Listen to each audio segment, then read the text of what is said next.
Hey guys, so today we have a service call on this rooftop unit that on the thermostat it's indicating that there's no power up here. That's what the customer says. The electrician came down here, checked the power on the panel. There was a fuse apparently that was blown and he replaced it. So now they claim that there is power coming up to the unit, but the unit doesn't fire up. So we're gonna take a look into it. Also, look how horribly they've replaced this motor here. Look at all these wires dangling here. You can see this motor is kind of newer than the other condenser fan motor, and they just decided to kind of stick these wires out to be dangling here. No good. So I opened up this unit. Look at this. That's ridiculous.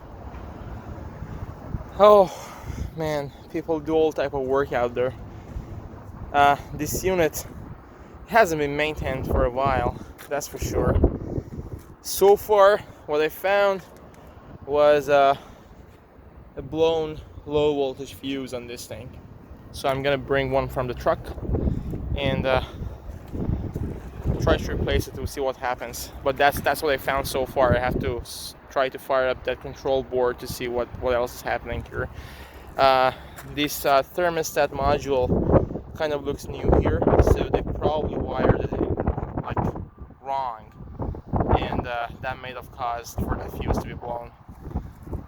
We'll see. Have to go down and it's a bit of a walk to get to my truck right there, so I can't see it really. Okay guys, so this turned out to be a bad control board, and I had to take it out to kind of see it.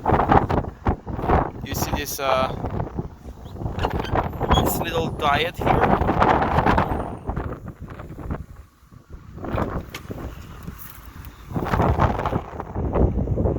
This diode is disconnected, so we have to replace this control board here in this thing.